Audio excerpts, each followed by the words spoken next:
Hi guys, me again. Been struggling with this little jet stepper. Not really putting my finger on it.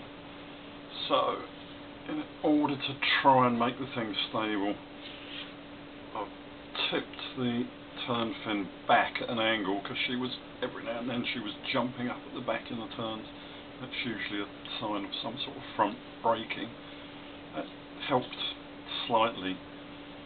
Also, she was understeering out of the corners, so I've increased the rudder. I think that's pretty standard. One of the things from the monoboat racing days was when boats started to understeer or hovercraft sideways, it was usually at this very flat angle, sort of sliding across the water. And what we used to do is this little dagger plate, front and back, and it's helped. But what I'm seeing is in calm water, she's sucking right down onto the water, and she's sort of hovercrafting around. And then she does something different when there's a bit of popple or ripple on the water. She's jumping away, and I came to the conclusion that this sort of spoon shape can be made to force it onto the water. If you trim the prop shaft down, you're really making it suck down, and of course we've now got this tunnel effect. And I think what I've come to think about is we're doing ground effect basically, which if the water's dead flat, it's like a bit of flat tarmac, and she will force onto the tarmac as such.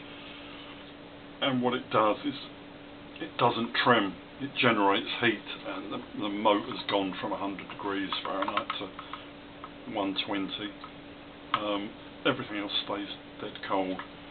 I'll show you some footage of it in different conditions. I'm trying different cameras, so some footage is good and some is appalling.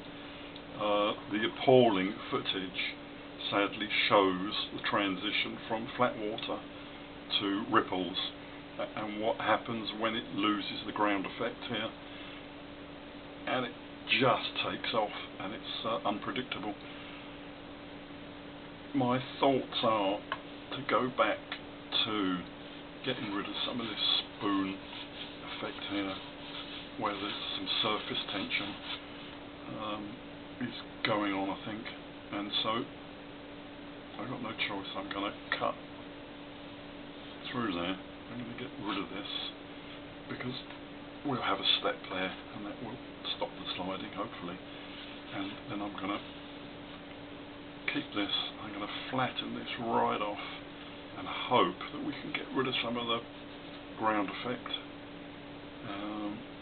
So this won't be recognisable, and of course it means the motor mount's got to be chopped out. So big job, and you won't see it for hopefully 2 or 3 weeks. If I've got it wrong and you've got a better idea, leave a comment. Alright, thanks for that. Bye.